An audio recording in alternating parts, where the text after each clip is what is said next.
Hi, ഞാൻ Aishwarya. Simple റെസിപ്പീസിൻ്റെ പുതിയ വീഡിയോയിലേക്ക് എല്ലാവർക്കും സ്വാഗതം. അപ്പോൾ ഇന്ന് നമ്മൾ ഉണ്ടാക്കാൻ പോകുന്നത് ചിരട്ട ചായയാണ്. ഇതെന്ന് പറഞ്ഞാൽ യൂട്യൂബിൽ, ടിക്ടോക്കിൽ, അതുപോലെ ഇൻസ്റ്റാഗ്രാമിലൊക്കെ ഒരു ട്രെൻഡായിക്കൊണ്ടിരിക്കുന്ന ചായയാണ്. അപ്പോൾ അതെങ്ങനെയാണ് ഉണ്ടാക്കുന്നതെന്ന് നമുക്ക് നോക്കിയിട്ട് വരാം. അപ്പോൾ ചിരട്ട ചായ ഉണ്ടാക്കാൻ വേണ്ടിയിട്ട് ഞാൻ ആദ്യമായി തന്നെ നല്ല ക്ലീൻ ആയിട്ടുള്ള ഒരു ചിരട്ടയാണ് എടുത്തിരിക്കുന്നത്. അപ്പോൾ ഈ ചിരട്ട എടുക്കുമ്പോൾ നമ്മൾ പ്രത്യേകം ശ്രദ്ധിക്കേണ്ട കാര്യമെന്ന് പറഞ്ഞു കഴിഞ്ഞാൽ ഈ കണ്ണുള്ള ചിരട്ട വേണ്ട, അതിൻ്റെ ഓപ്പോസിറ്റ് സൈഡ് എടുക്കുന്നതായിരിക്കും നല്ലത്. കണ്ണുള്ള ചിരട്ട എടുത്തു കഴിഞ്ഞാൽ ചിലപ്പോൾ അത് പൊട്ടിപ്പോകാനുള്ള സാധ്യത വളരെ കൂടുതലാണ്. പിന്നെ അകംഭാഗം നല്ലവണ്ണം ക്ലീൻ ആക്കിയിരിക്കണം. പുറത്തുള്ള നാരുകളോ ഒന്നും ഉണ്ടാവാൻ പാടില്ല. അതെപ്പോഴും ശ്രദ്ധിക്കുക. പിന്നെ കുറച്ചൊക്കെ എന്തായാലും കാണും, ക്ലീൻ ചെയ്താലും കാണും, അത് സാരമില്ല. എന്നാലും നമ്മൾ പറ്റുന്ന അത്രയും ആണെങ്കിൽ ക്ലീൻ ചെയ്തെടുക്കുക. അപ്പോൾ ഇത് എന്ന് പറഞ്ഞു കഴിഞ്ഞാൽ നമ്മൾ ഈ ചിരട്ടയിലാണ് ചായ ഉണ്ടാക്കി കുടിക്കാൻ പോകുന്നത്. അപ്പോൾ ഇനി അടുത്തതായിട്ട് ചെയ്യേണ്ടതെന്ന് പറഞ്ഞു കഴിഞ്ഞാൽ നമ്മൾ പാല് ചൂടാക്കുക, നല്ലവണ്ണം തിളപ്പിച്ചെടുക്കുക. ഞാനിവിടെ തിളപ്പിക്കാൻ വേണ്ടി വെച്ചിട്ടുണ്ട്. അപ്പം ഒരു കപ്പ് ചായക്ക് ആവശ്യമായിട്ടുള്ള പാല് നമ്മൾ വെച്ചാൽ മതി. ഒരു അര ഗ്ലാസ് പാല് വെച്ചാൽ മതി. പിന്നെ ഇതിലേക്ക് ആവശ്യത്തിനുള്ള പഞ്ചസാര ചേർത്ത് കൊടുക്കുക. ഞാനിവിടെ ഇപ്പം 1 ടീസ്പൂൺ പഞ്ചസാരയാണ് ചേർത്ത് കൊടുക്കുക. നിങ്ങൾക്ക് എത്ര പഞ്ചസാര ആവശ്യമുണ്ടോ അതിനനുസരിച്ച് ചേർത്ത് കൊടുക്കുക. ഈ പാല് നല്ലവണ്ണം തിളച്ചിട്ടത് നമ്മൾ മാറ്റി വെക്കുക. ചൂടായ പോലെ നല്ലവണ്ണം തിളപ്പിച്ചിട്ടത് മാറ്റി വെക്കുക. അടുത്തതായിട്ടാണെങ്കിൽ സ്റ്റൗ കത്തിച്ചിട്ട് ലോ ഫ്ലെയിമിലാക്കിയിട്ട് ഈ ചിരട്ടയിലേക്ക് നമ്മുടെ ചായയ്ക്ക് ആവശ്യത്തിന് വെള്ളം ഒഴിച്ചു കൊടുക്കുക. ഒരിക്കലും ചിരട്ട നിറയെ വെള്ളം ഒഴിക്കരുത്. ഒരു 1/4 ഭാഗം മാത്രമേ വെള്ളം ഒഴിക്കാവുള്ളൂ. നിങ്ങൾക്ക് ഈ വീഡിയോയിൽ കാണാൻ പറ്റുന്നുണ്ടല്ലോ. പിന്നെ എല്ലാവരുടെയും ഒരു സംശയം, ഈ ചിരട്ട കത്തിപ്പിടിക്കില്ല എന്നാണ്. ചിരട്ട ഒരിക്കലും കത്തിപ്പിടിക്കില്ല. അതുകൊണ്ടാണ് ലോ ഫ്ലെയിമിൽ വെക്കണം എന്ന് പറയുന്നത്. നമ്മൾ വെള്ളം ഒഴിച്ചിരിക്കുന്ന അത്രയും ഭാഗത്ത് മാത്രമേ ചൂട് എത്താൻ പാടുള്ളൂ. ഇത് തിളച്ച് വരാൻ ഏകദേശം ഒരു 10 മിനിറ്റ് എടുക്കും. കാരണം തീ വളരെ കുറവാണ്. അപ്പോൾ വെള്ളവും കുറവായതുകൊണ്ട് ഒരു 10 മിനിറ്റിനുള്ളിൽ നമുക്കിത് തിളച്ച് കിട്ടും. അപ്പോൾ ഞാനിപ്പം ഇതിനകത്ത് വെള്ളം ഒഴിക്കുന്ന വീഡിയോ നിങ്ങൾക്ക് കാണാൻ പറ്റിയില്ല എന്നുണ്ടെങ്കിൽ ഇതിൻ്റെ ലാസ്റ്റിൽ ഞാനൊരു കുഞ്ഞു വീഡിയോ ആഡ് ചെയ്തിട്ടുണ്ട്. അതിനകത്ത് പ്രോപ്പറായിട്ട് വെള്ളം ഒഴിക്കാൻ നിങ്ങൾക്ക് കാണിക്കുന്നതിന് വേണ്ടിയിട്ടാണ്. ഞാനിതിപ്പം 1-2 പ്രാവശ്യം ഉണ്ടാക്കി നോക്കിയിട്ടാണ് ഈ വീഡിയോ എടുത്തത്. വെള്ളം ചൂടായി വരുന്നുണ്ട്. ഈ ചൂടായി വരുന്ന സമയത്ത് നമുക്ക് ഒരു ഏലക്ക ഇട്ട് കൊടുക്കാം. ഇത് ഓപ്ഷണലാണ്. നിങ്ങൾക്ക് ചായയിൽ ഏലക്കയുടെ ടേസ്റ്റ് ആവശ്യമില്ല എന്നുണ്ടെങ്കിൽ ചേർത്ത് കൊടുക്കേണ്ട. പക്ഷേ എനിക്ക് ഇഷ്ടമാണ്, അതുകൊണ്ട് ഞാനൊരു ഏലക്ക ചേർത്ത് കൊടുത്തു. ഇനി കുറച്ചും കൂടി തിളച്ച ശേഷം നമുക്ക് ഇതിലേക്ക് ആവശ്യമായിട്ടുള്ള ചായപ്പൊടി ചേർത്ത് കൊടുക്കാവുന്നതാണ്. ഈ ചായപ്പൊടി ചേർക്കുമ്പോഴും ഈ ഏലക്ക ഇടുമ്പോഴും എല്ലാം ആണെങ്കിൽ ലോ ഫ്ലെയിമിൽ വെച്ചിട്ട് വേണം ചെയ്യാൻ. അത് പ്രത്യേകം ശ്രദ്ധിക്കുക. വെള്ളം ഇപ്പം ഏകദേശം നല്ല ചൂടായി തിളച്ച് വരാറായി വരുന്നുണ്ട്. അപ്പോൾ ഈ സമയത്ത് നമുക്ക് ഇതിലേക്ക് ആവശ്യത്തിനുള്ള ചായപ്പൊടി ഇട്ട് കൊടുക്കാം. അപ്പം ഞാനിവിടെ ആണെങ്കിൽ 2 ടീസ്പൂൺ ചായപ്പൊടിയാണ് ചേർത്ത് കൊടുക്കുന്നത്. കടുപ്പത്തിനനുസരിച്ച്, നിങ്ങൾക്ക് ആവശ്യമായ കടുപ്പത്തിനനുസരിച്ച് വേണം ചായപ്പൊടി ചേർത്ത് കൊടുക്കാൻ. എനിക്ക് നല്ല കടുപ്പമുള്ള ചായയാണ് ഇഷ്ടം, അതുകൊണ്ടാണ് ഇത്രയും ചേർത്ത് കൊടുത്തത്. കടുപ്പം കുറവ് മതിയെന്നുണ്ടെങ്കിൽ നിങ്ങൾ 1 ടീസ്പൂൺ ചായപ്പൊടി ചേർത്ത് കൊടുത്താലും മതി. എന്നിട്ട് ചെറുതായിട്ടൊന്ന് മിക്സ് ചെയ്ത് കൊടുക്കുക.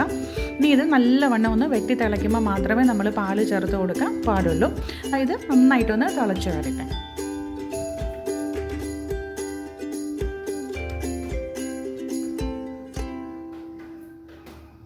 ചായപ്പൊടി ഇട്ട ശേഷമാണ് അത് നന്നായിട്ട് തിളയ്ക്കുന്ന സമയം കൊണ്ട് ഞാനിവിടെ ഒരു പാത്രം എടുത്തിട്ടുണ്ട്. നിങ്ങളുടെ കയ്യിലുള്ള ഏത് പാത്രമാകാം. കാരണം നമ്മൾ ഇത് എടുത്ത് നമ്മൾ അടുത്ത് തന്നെ വെക്കണം. കാരണം എന്താണെന്ന് വെച്ചാൽ നമ്മൾ പാലൊഴിക്കുമ്പോൾ ഇത് തിളച്ച ശേഷം ഇത് പുറത്തേക്ക് തൂകാനുള്ള സാധ്യത വളരെ കൂടുതലാണ്. അതുകൊണ്ട് നമ്മളിത് നേരത്തെ ഒരു പാത്രം അടുത്ത് തയ്യാറാക്കി വെക്കുക. ഇപ്പോൾ നിങ്ങൾക്ക് കാണാൻ പറ്റും ചായ ഏകദേശം തിളച്ച് തുടങ്ങിയിട്ടുണ്ട്. ഇത് നല്ലവണ്ണം തിളയ്ക്കുന്ന സമയത്ത് നമ്മൾ നേരത്തെ ചൂടാക്കി വെച്ചിരുന്ന നമ്മുടെ പാല് ഇതിലേക്ക് ചേർത്ത് കൊടുക്കാം. അപ്പോൾ നിങ്ങൾക്ക് സൈഡിൽ കാണാൻ പറ്റുന്നുണ്ടാകും. ഇതിപ്പോൾ ഞാൻ എടുത്തിരിക്കുന്ന ഏകദേശം ഒരു വലിയ ചിരട്ടയാണ്. ഈ സൈഡിൽ ചെറിയൊരു ക്രാക്ക് വീണിട്ടുണ്ട്. അപ്പം നിങ്ങൾ എടുക്കുമ്പം അങ്ങനെ ഒട്ടും തന്നെ ക്രാക്ക് ഇല്ലാത്ത ചിരട്ട നോക്കി എടുക്കാൻ ശ്രമിക്കുക. അത് ക്രാക്ക് ഉണ്ടെന്നുണ്ടെങ്കിൽ, ഇപ്പം ചെറിയ ചിരട്ട എടുക്കണം, അതിൽ ക്രാക്ക് ഉണ്ടെന്നുണ്ടെങ്കിൽ നമുക്ക് ചായ ഉണ്ടാക്കി എടുക്കാൻ പറ്റില്ല. പക്ഷേ ഞാനിപ്പോൾ ഇവിടെ എടുത്തിരിക്കുന്ന അത്യാവശ്യം വലുപ്പമുള്ളതായതുകൊണ്ട് ഇതിൽ നമുക്ക് ചായ ഉണ്ടാക്കിയെടുക്കാൻ പറ്റും.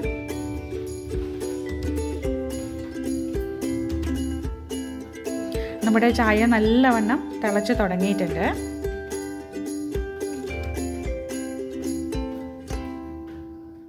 നമ്മുടെ തേയില വെള്ളമാണെങ്കിൽ ഇവിടെ ഇപ്പം നന്നായിട്ട് തിളച്ചിട്ടുണ്ട്. നമുക്ക് ഈ സമയത്ത് ഒരു ഇടുക്കി ഉണ്ട്, ഇത് പിടിക്കാം. എന്ന് വെച്ച് കഴിഞ്ഞാൽ ഇത് അത്യാവശ്യമാണ്. നമ്മൾ ഈ പാലൊഴിച്ച ശേഷമാണെങ്കിൽ ഒരല്പസമയം കഴിയുമ്പോൾ ഇത് നന്നായിട്ട് തിളച്ച് വരും. അപ്പം നമുക്കിത് കൈകൊണ്ടൊന്നും എടുക്കാൻ പറ്റില്ല. അപ്പം ആദ്യമേ തന്നെ ഒരു ഇടുക്കിയുടെ ഹെൽപ്പോട് കൂടി ഇത് പിടിക്കുന്നത് നന്നായിരിക്കും. അപ്പം ഈ പാലൊഴിച്ച ശേഷം എന്ന് പറഞ്ഞു കഴിഞ്ഞാൽ നമ്മൾ ഇത് ഫ്ലെയിം അങ്ങ് കൂട്ടണം, ഹൈ ഫ്ലെയിമിൽ വെക്കണം. ആ ഹൈ ഫ്ലെയിമിൽ ഇരുന്ന് വേണം ഈ ചായ തിളച്ച് വരാൻ. അപ്പം ഞാനാണെങ്കിൽ തീരെ അത്ര താഴ്ത്തി വെച്ചിട്ടില്ല, ഒരല്പം പൊക്കിയാണ് പിടിച്ചേക്കുന്നത്. അപ്പം അതിനൊക്കെ ആണെങ്കിൽ നമുക്ക് ഈ ഇടുക്കിയുടെ സഹായം ആവശ്യമായിട്ട് വരും. അതുകൊണ്ടാണ് ഞാനിത് ആദ്യമേ അടുത്ത് വെക്കണം എന്ന് പറഞ്ഞത്. അപ്പം ഇനി ഈ ഹൈ ഫ്ലെയിമിൽ ഇരുന്നിട്ട് വേണം ചായ തിളച്ച് വരാൻ. അതുപോലെ ഈ പെട്ടെന്ന് തന്നെ ചായ തിളച്ച് നമ്മൾ സ്റ്റൗ ഓഫ് ചെയ്യാൻ ശ്രമിച്ചാലും ഇത് പുറത്തേക്ക് ചാടും. അതുകൊണ്ടാണ് പാത്രവും അടുത്ത് വെക്കണമെന്ന് പറഞ്ഞത്.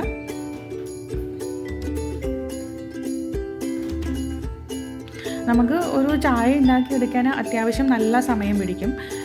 ഞാൻ ഇപ്പം വെള്ളം തിളച്ച് ചായപ്പൊടി ഇടാൻ തന്നെ ഏകദേശം ഒരു 10 മിനിറ്റ് എടുത്തു. അപ്പം ഇത് തന്നെ ഏകദേശം ഒരു 2-3 മിനിറ്റ് കൂടി എടുക്കുന്നുണ്ട്. ഇത്രയും സമയം എടുക്കും ഒരു ചായ ഉണ്ടാക്കുന്നത്. ഒത്തിരി ടൈം കൺസ്യൂമിങ് ആണ്. പിന്നെ ഇത് ഉണ്ടാക്കിയിട്ട് ഇതിൻ്റെ ടേസ്റ്റ് എങ്ങനെയാണെന്ന് കുടിച്ച് നോക്കിയിട്ട് പറയാം. പക്ഷേ ഈ ക്വാറൻറ്റൈൻ ഡേയ്സിലൊരു രസമാണ് ഇങ്ങനെ ഒരു ചായ ഉണ്ടാക്കിയെടുക്കാൻ. അപ്പോൾ നമ്മുടെ ചായ ഏകദേശം തിളച്ച് വരുന്നുണ്ട്. ഒക്കെ മാറി നിങ്ങൾക്ക് കാണാൻ പറ്റുന്നുണ്ട്, നന്നായിട്ട് തിളച്ച് വരുന്നുണ്ട്. അപ്പം ഞാൻ ഈ സമയത്താണെന്നെങ്കിൽ മറ്റൊരു പാത്രത്തിലേക്ക് മാറ്റാൻ പോവുകയാണ്. ഇല്ലെങ്കിൽ ഇത് മൊത്തം തൂകിപ്പോയി. നിങ്ങളെ കാണിച്ചു തരാം. ഇതാ കണ്ടോ, നമ്മൾ അടുപ്പത്തുനിന്ന് മാറ്റിയാലും സ്റ്റൗ ഓഫ് ചെയ്താലും ചായ ഇങ്ങനെ തിളച്ച് തൂകും. അതുകൊണ്ടാണ് ഒരു പാത്രം അടുത്ത് വേണമെന്ന് പറഞ്ഞത്. അങ്ങനെ നമ്മുടെ ചിരട്ട ചായ ഇവിടെ റെഡി ആയിട്ടുണ്ട്. ഇനി ഇത് നമുക്ക് മറ്റൊരു പാത്രത്തിലേക്ക് അരിച്ച് മാറ്റിയിട്ട് ഒന്ന് ടേസ്റ്റ് ചെയ്ത് നോക്കാം എങ്ങനെയുണ്ടെന്നുള്ളത്. ഞാനത് നേരത്തെ 2-3 പ്രാവശ്യം ഉണ്ടാക്കി നോക്കിയിട്ടുണ്ട്. അപ്പം പല തവണയും ഉണ്ടാക്കിയപ്പോഴും എനിക്കിഷ്ടപ്പെട്ടു. ഞാൻ ഇതേപോലെ ഒരു ഗ്ലാസ്സിലേക്കാണ് മാറ്റാൻ പോകുന്നത്, ചായ അഴിച്ചൊടിക്കാൻ പോകുന്നത്.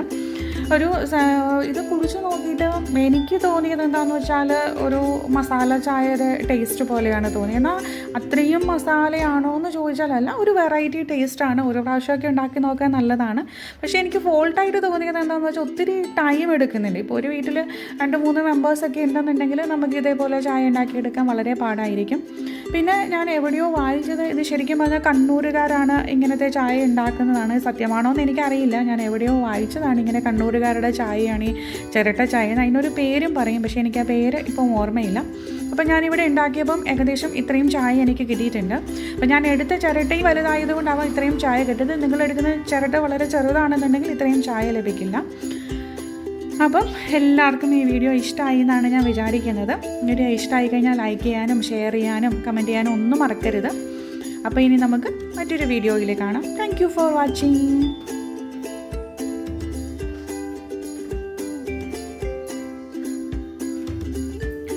ഇത് ഞാൻ നേരത്തെ ചായ ഉണ്ടാക്കിയപ്പം എടുത്ത ഒരു വീഡിയോ ആണ്.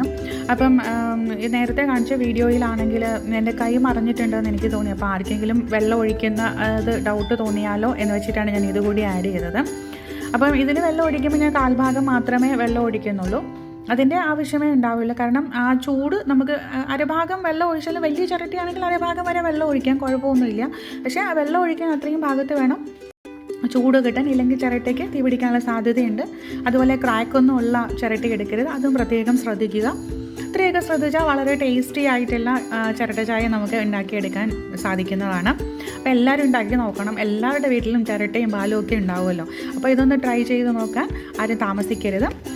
പിന്നെ ആദ്യമായിട്ടാണ് എൻ്റെ ചാനൽ കാണുന്നതെന്നുണ്ടെങ്കിൽ നിങ്ങൾക്ക് വീഡിയോ ഇഷ്ടമായാൽ സബ്സ്ക്രൈബ് ചെയ്ത് തന്നെ സപ്പോർട്ട് ചെയ്യാൻ വേണം. Once again thank you for watching.